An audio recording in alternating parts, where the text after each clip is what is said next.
दोस्तों, आज की ये कहानी सुनकर आपको राधा रानी से प्रेम हो जाएगा और ये प्रेम ऐसे ही बना रहे इसके लिए आपको चैनल को सब्सक्राइब करना होगा और अपने मित्रों में ज़्यादा से ज़्यादा शेयर करना होगा।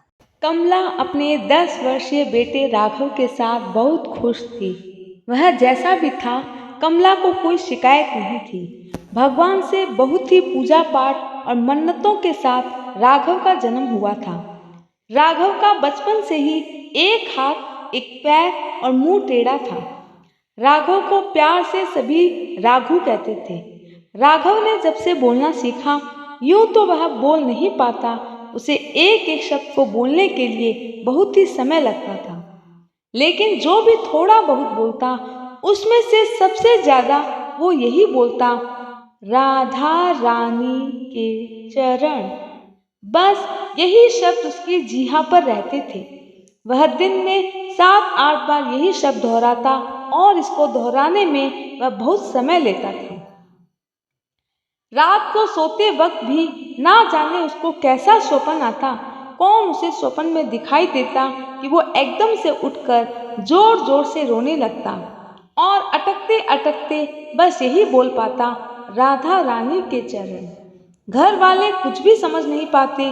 उसके घर वाले बहुत परेशान होते कि न जाने ये क्या कहना चाहता है।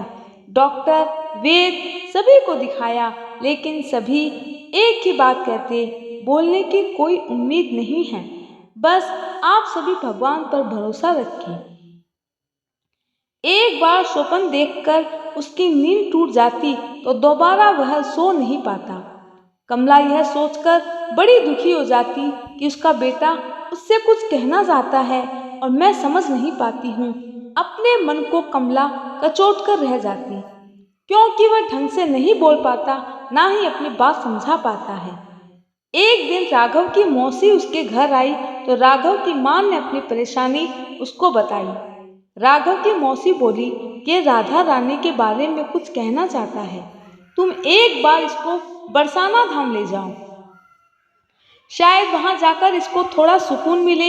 ये सुनकर राघव की माँ ने कहा, तुम मेरे साथ क्यों नहीं चलती? मौसी कुछ क्षण के लिए विचार करने लगी और फिर बोली, जाने की तो मेरी भी इच्छा है, मैं वहां काफी समय से नहीं गई। शादी हो जाने के बाद मेरा बरसाना जाना कभी हुआ ही नहीं। अब तुम कह रही हो तो मैं जरूर चलूंगी। तुम्हारे कारण मुझे भी किशोरी जी के दर्शन हो जाएंगे। उसके बाद बरसाना धाम जाने की तैयारियां होने लगी। सभी लोग बहुत खुश थे। अगले दिन सभी कोई राघव को लेकर बरसाना धाम की तरफ चल पड़े। जैसे जैसे बरसाना करीब आ रहा था, राघव के चेहरे की चमक बढ़ती जा रही थी। बरसाना धाम पहुंचते ही राघव का चेहरा खुशी से खिल उठा। ऐसा लगा जैसे उसको उसकी मंजिल मिल गई हो। बरसाना धाम की सीढ़ियां राघव बहुत धीरे धीरे चढ़ रहा था, क्योंकि उसका एक पैर जो कि टेढ़ा था, उससे उसको चढ़ने में थोड़ी मुश्किल हो रही थी।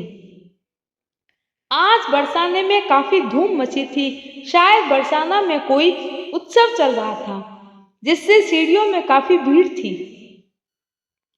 राघव की माँ उसको पकड़ पकड़ कर बड़ी मुश्किल से सीढ़ियां चढ़ा रही थी, लेकिन राघव जल्दी ही थक जाता था। तभी राघव ने इशारों में कहा, आप दोनों ऊपर जाकर मंदिर के प्रांगण में बैठो, मैं धीरे धीरे आऊंगा। तब मौसी बोली, ठीक है, हम ऊपर मंदिर के प्रांगण में हैं। तो राघव ने इशारों में उनको हाँ बोल दिया। अब राघव धीरे धीरे बड़ी मुश्किल से किनारे से सहारा लेकर सीढ़ियां चढ़ने लगा। वहां पर कई छोटी छोटी कन्याएं सबके माथे पर, मुंह पर राधे राधे का तिलक लगा रही थी।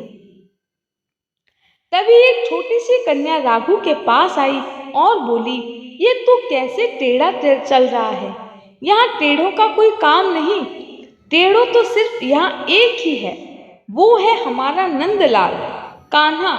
उसके अलावा यहाँ कोई टेढ़ा नहीं रह सकता। इतना कहते ही उसने राघव के मुख पर राधे राधे का तिलक लगा दिया। उसने पहले उसके दोनों गालों पर चंदन से घुला हुआ राधे राधे का तिलक लगाया। चंदन की ठंडक अंदर जाते ही धीरे धीरे उसके मुख पर टेढ़ा लिखा राधे अब सीधा होने लगा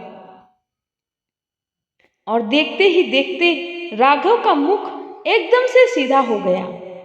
राघव एकदम से हैरान हो गया और तभी वह उत्सुकतावश खुश होकर बोला, राधे रानी के चरण। परंतु अब वह अटक अटक कर नहीं बोल रहा था। खुशी से उसकी आंखों में आंसू आ गए। अब वो फिर बोलना चाहता था, राधे रानी के चरण, लेकिन खुशी के आंसू उसके गले में अटके हुए थे, जिसके कारण उससे बोला नहीं जा रहा था। कन्या हंसती हुई उसके आगे निकल गई।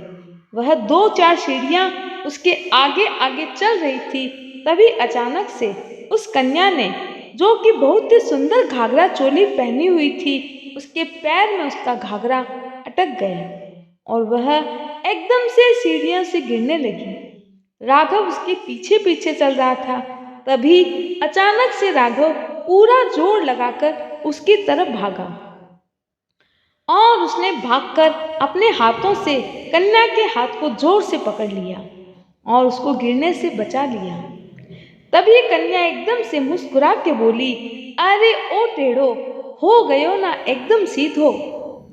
राघव एकदम से हक्का बक्का उसकी तरफ देखने लगा और फिर उसने अपने आप को देखा। उसके पैर और बाजू पूरी तरह से सीधे हो चुके थे। वह एकदम हैरान होकर उस कन्या की तरफ देखने लगा और फिर यही बोला, राधे रानी के चरण। सुनकर कन्या बोली, ये बार बार राधे रानी के चरण बोलते जा रहा है, क्या राधा रानी से मिलना है? चलो तुम्हें किशोरी जी से मिला ही देती हूँ और उनके चरणों के दर्शन भी करवा दूंगी। कहकर वह कन्या उसका हाथ पकड़कर मंदिर के प्रांगण में ले गई। मंदिर में बहुत भीड़ थी। मंदिर के पट बंद थे। वहां भक्तजन मिलकर संकीर्तन कर रहे थे। संकीर्तन की राधे राधे की धुन में राघव और वह कन्या झूम झूम कर नाचने लगे। राघव की माँ और मौसी भी वही मंदिर के प्रांगण में बैठे थे, लेकिन राघव के मुख पर राधे राधे लिखा होने के कारण और सीधे टांग हाथ होने से अपने लाडले को वह पहचान नहीं पाई, लेकिन बड़ी बेचैनी से अपने बच्चे का इंतजार कर रही थी। लेकिन राघव तो उस कन्या के साथ नाच रहा था और अब उस कन्या ने राघव के दोनों हाथ पकड़कर घूमरी डालने लगी। घूमरी डालते डालते दोनों राधे राधे का जाप कर रहे थे। तभी अचानक ज्यादा देर घुमरी डालने से राघव लड़खड़ाकर चक्कर खा के गिर पड़ा। अचानक से वह कन्या के पैरों में गिरा और देखकर हैरान हुआ। उसको वही स्वप्न वाले कन्या के चरण नजर आए। ये वही चरण थे जो उसको कितने सालों से स्वप्न में आ रहे थे और वह उन्हें देखते ही बोला, राधे रानी के चरण। अभी वह चरणों को छूना चाहता था, तभी एक भक्तों की टोली उस कन्या और राघव के बीच में आ गई और कन्या पीछे रह गई। राघव डर गया, कहीं वो इन चरणों से ओझल ना हो जाए। राघव उठा और जोर जोर से पुकारने लगा, राधे रानी के चरण, राधे रानी के चरण। लेकिन वह कन्या उसको कहीं नजर नहीं आई, लेकिन वह मंदिर में भागते हुए जोर जोर से पुकारने लगा, राधे रानी के चरण, राधे रानी के चरण। ये शब्द सुनकर उसकी माँ और मौसी राघव की तरफ देखने लगे। वह उसे पहचानने की कोशिश करने लगे। ये शब्द तो मेरा लाल रघु बोलता था।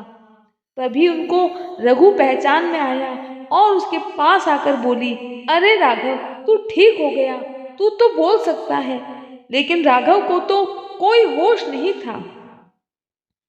वह अपनी माँ को पकड़कर जोर जोर से झिझोड़ने लगा और कहने लगा, माँ, वो मैं इतने सालों से जो स्वप्न में चरण देखता था, आज मुझे वो चरण नजर आए माँ, लेकिन वो कन्या ना जाने कहाँ चली गई। माँ, वो मेरी किशोरी थी। माँ, वो मेरी राधिका थी। वो मेरी लाडो थी माँ। इतना कहकर वह जोर जोर से हाथ उठाकर मंदिर में चिल्लाने लगा। लाडली लाडो, किशोरी राधे, कहाँ हो तुम? मुझे तुम्हारे चरण देखने हैं। कहीं ना कहीं राघव को अपनी रात लाडो से दूर होने का भय लग रहा था। वह इतना जोर जोर से चिल्ला रहा था, इतने जोर जोर से रो रहा था कि मंदिर में आए हुए सारे भक्त उसकी तरफ देख रहे थे और इसका करुणामय क्रंदन सुनकर कृष्ण प्रेमियों की आंखों में आंसू आ गए कि ये कितना बड़ा भक्त है जो किशोरी जी को इतने प्रेम से पुकार रहा है। उधर राघु हर कोने में जाकर किशोरी को ढूंढने लगा, लेकिन वे उसको कहीं नहीं मिली। बार बार जाता और अपनी माँ को पकड़ कर कहता, माँ मुझे अपनी लाडो से मिलना है, उसके चरणों के फिर से दर्शन करने हैं। लेकिन माँ भी उसके साथ रोती जा रही थी। वह उसको चुप कराती जा रही थी। तभी मंदिर में एक बुजुर्ग औरत उसको पकड़कर कहती, किसको ढूंढ रहे हो बेटा?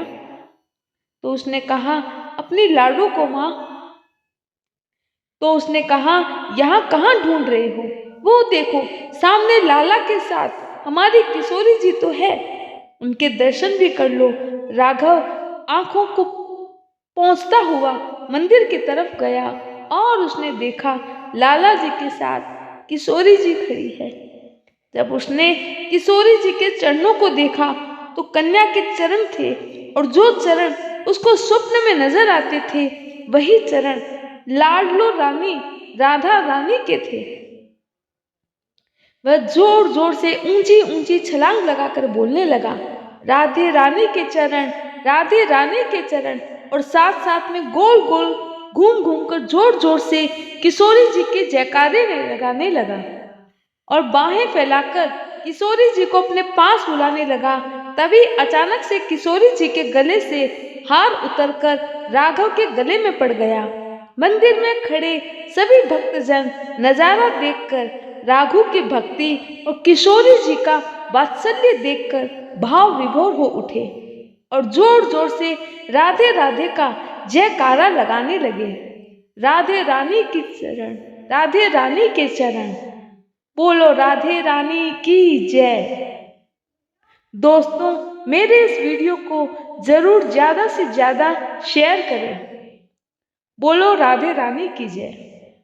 जय श्री कृष्णा।